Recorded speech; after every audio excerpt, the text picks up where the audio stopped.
Good evening, everyone. Time for another silver update. This is a chart of the euro versus the dollar, and we seem to be at an inflection point. We are rolling over on the MACD. If we look at the closer view, it's more of an extreme move. You can see today we're challenging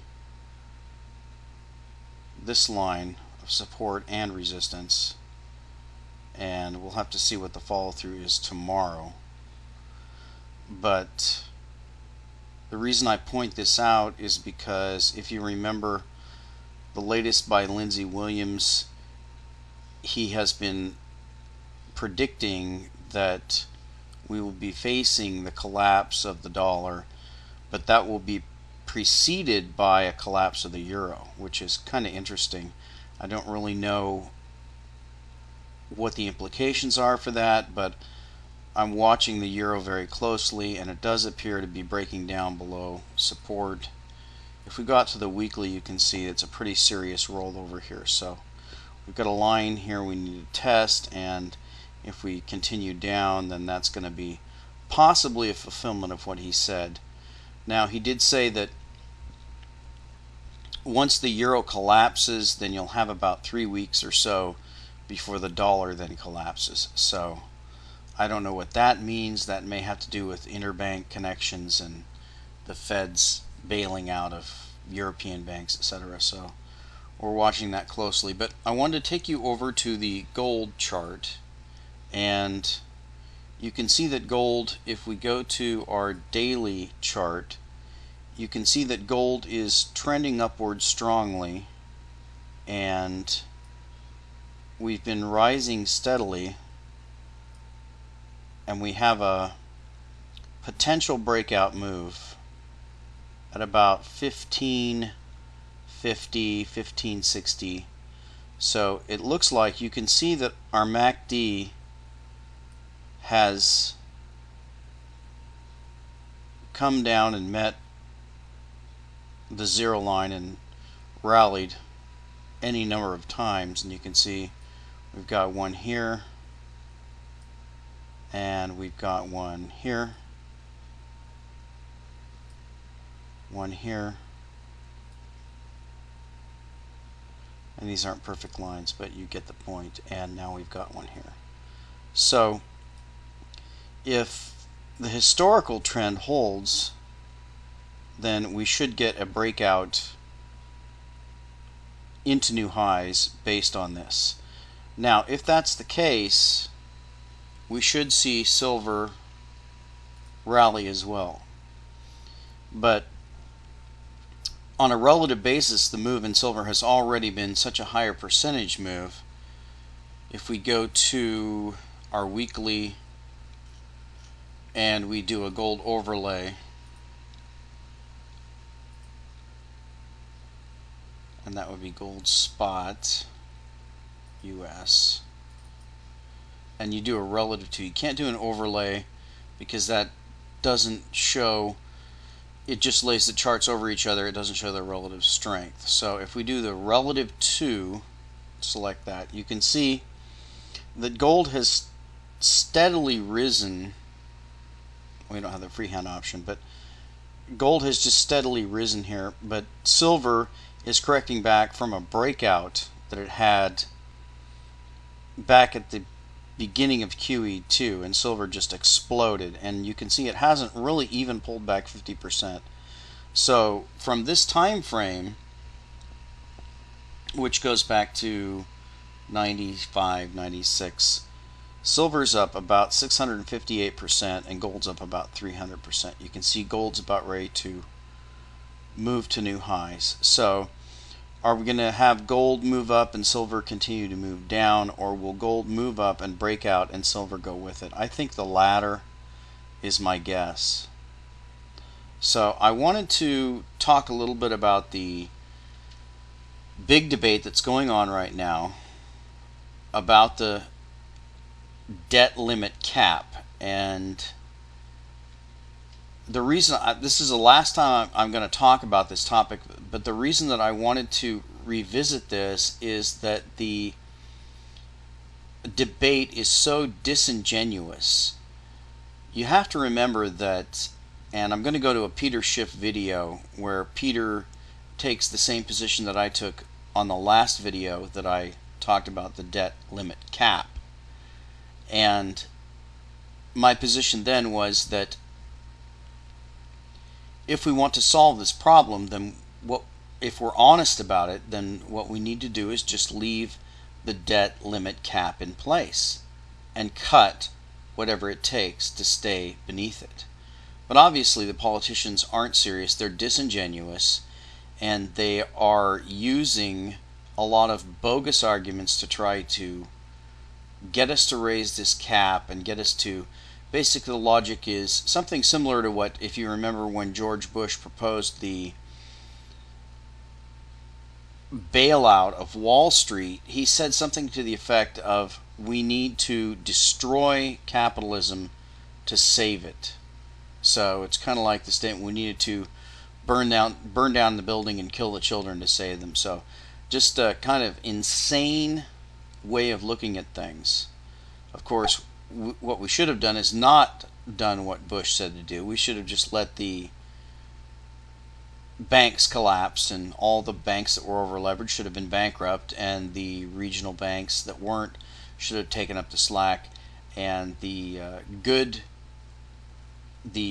responsible players should have ended up with the assets of the irresponsible players. But we've had the exact opposite, and so they're trying to take us down that path again. And I wanted to share with you this video interview with Peter Schiff, where he's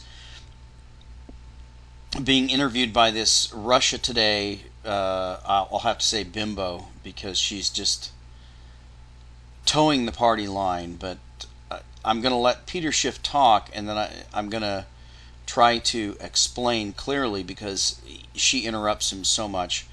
But he's saying the same thing that I've been saying, and it's pretty clear. So let's listen real quick here. I want to play a little bit of what the president said the effect would be on American people possibly today at the press conference. Let's listen to that first. If you said to the American people, is it a good idea for the United States not to pay its bills and potentially create another recession that could throw millions of more people out of work, I feel pretty confident I can get a majority on my side on that one. And that's the fact.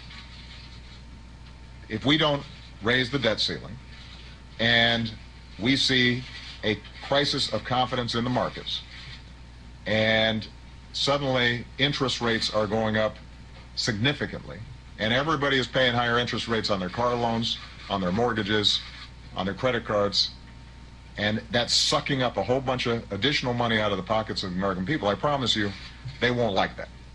So another recession, interest rates going higher across the board for Americans. Are these consequences that you see being the consequences of default if the United States doesn't reach an agreement to raise the debt ceiling? I mean, we're going to another recession regardless here. I mean, I think we're still in the depression, but default is not an automatic consequence of not raising the debt ceiling. The government is collecting over $2 trillion a year in taxes.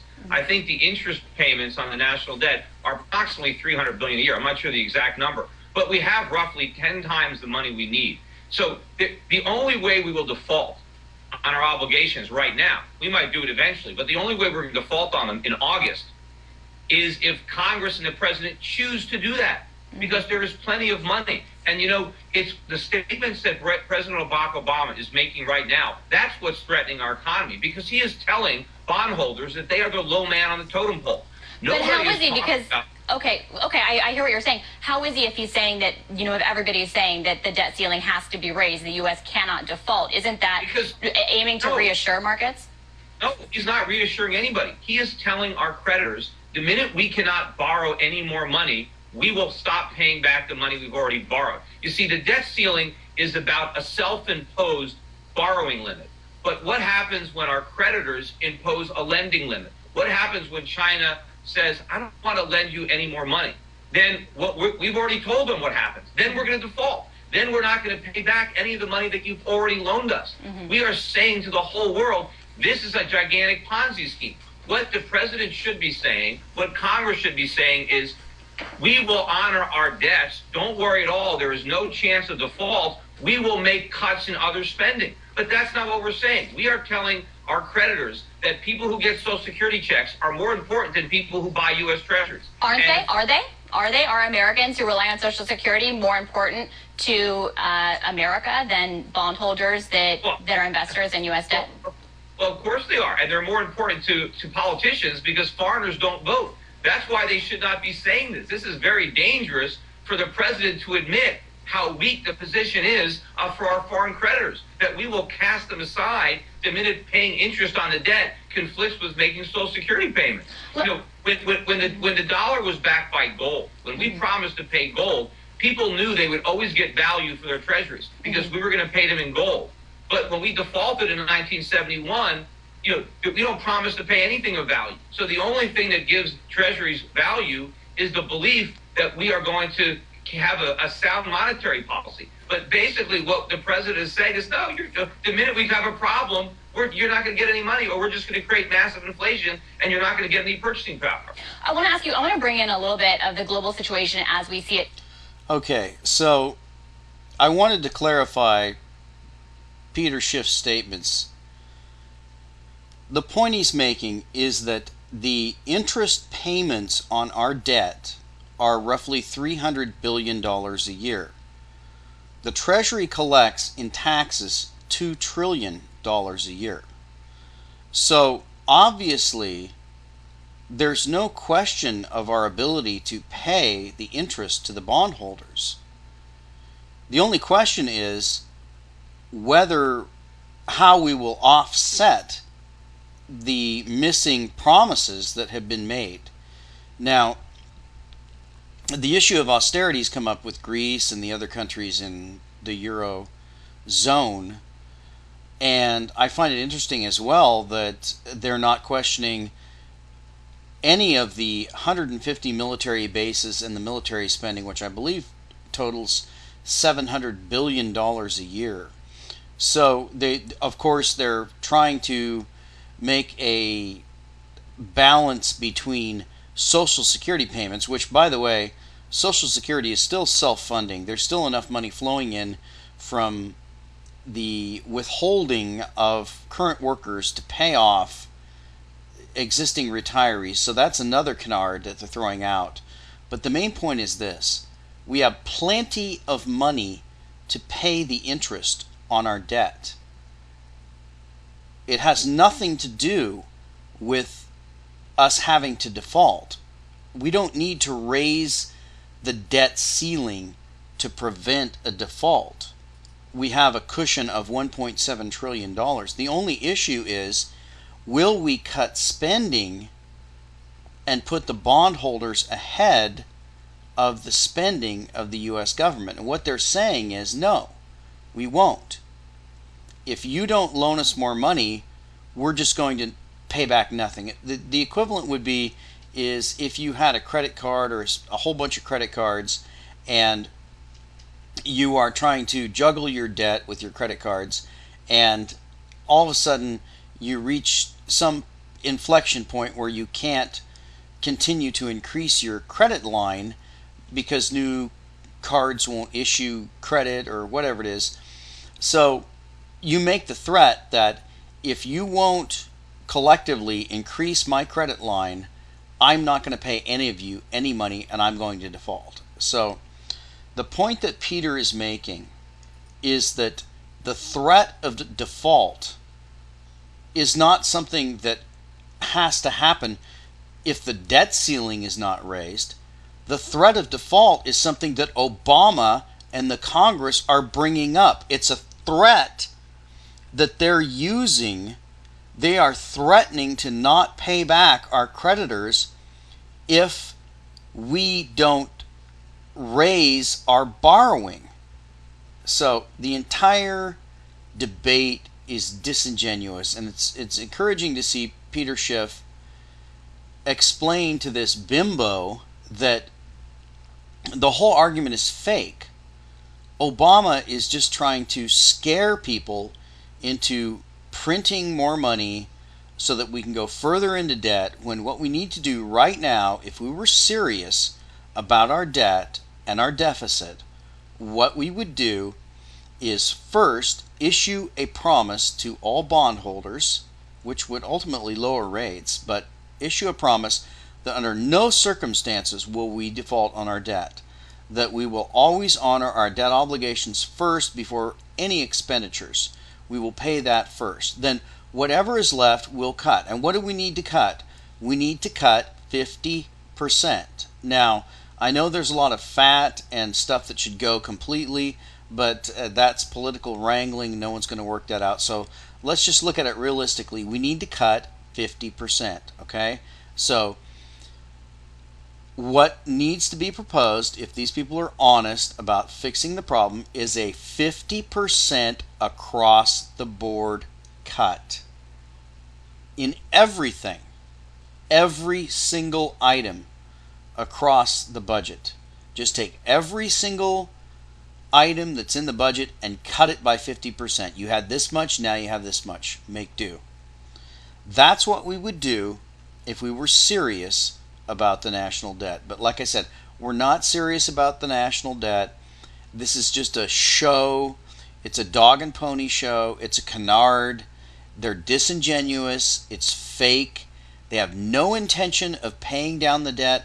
They have no intention of reducing the deficit. They have no intention of any of these things. Their only intent is to extort more debt and to blow out the budget and blow out the national debt until it is inflated away through printed money. And that's why you need to own gold and silver. And we'll talk to you next time.